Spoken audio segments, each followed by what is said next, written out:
자기가 정말 하고 싶은 일과 꿈이 있다면 하는 게 맞겠죠. 하지만 하고 싶은 일을 한다 해서 모든 작업이 생각했던 것만큼 즐겁진 않을 수 있습니다. 가수가 되고 싶다 해서 우리가 보는 것처럼 무대에서 노래를 부르는 일만 하는 것이 아니라 연습실에서의 지루한 기본기 연습을 수천 시간을 해야 할 수 있고, 사업가가 되고 싶다고 처음부터 멋있는 옷을 입고 회장님을 상대하는 것이 아니라 작업복을 입고 먼지 구덩이에 가서 현장 일을 해야 할 수 있는 것처럼 말이죠. 그렇게 자기가 하고 싶은 일을 찾았다고 생각했지만 막상 해야 하는 다른 일들이 닥쳤을 때 포기하거나 다른 것을 찾는 행위는 한 번쯤 해보셨을 겁니다. 하지만 분명 누군가는 그 일조차 즐겁게 느끼고 점점 향상되어가는 모습에 뿌듯함을 느끼며 더욱더 전진할 것입니다. 그럼 두 사람의 차이점은 무엇일까요? 바로 하기 싫은 마음이 들었을 때 도망쳤느냐 부딪혔느냐입니다. A라는 사람은 경영학을 전공하고 백화점에 재직해 전공을 살려 일하길 원했지만 엘리베이터 안내를 맡게 되었고, 이것에 낙담하지 않고 고객과 직접 만나면서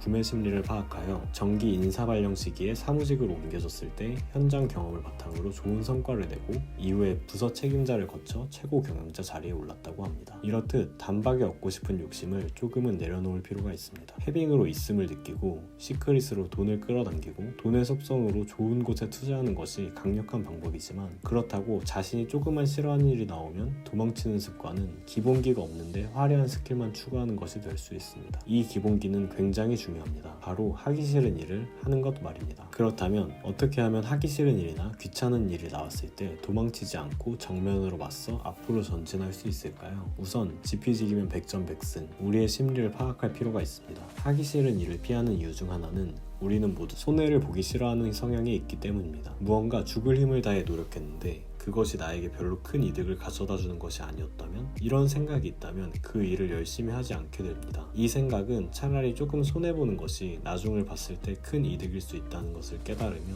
조금은 해결이 될 수 있습니다. 두 번째 이유는 실패에 대한 두려움입니다. 해야 하는 일을 자꾸 미루는 경우가 있는데 이것은 완벽하게 해야 한다는 강박 때문일 수 있습니다. 이것은 애자일이라는 방법으로 극복할 수 있습니다. 애자일이란 기업 경영에서 사용하는 방법으로 완벽하게 준비해서 제품을 제작하는 것이 아니라 아이디어가 좋으면 실행부터 하는 방법입니다. 라이트 형제의 비행기 개발 방식도 유사한데, 라이트 형제는 기본만 갖췄다 싶으면 무조건 언덕으로 가 비행기를 날리면서 미비점을 보완했다고 합니다. 한번 언덕으로 갈 때마다 여러 번의 충격을 예상했지만 실패를 기정사실화하고 받아들여 17년 동안 정부 지원을 받으며 비행기 개발을 한 과학자보다 빠르게 세계 최초 비행에 성공했으며 걸린 시간은 불과 4년이었다고 합니다. 이렇게 우선 시작하는 것이 하나의 방법이 될 수 있습니다.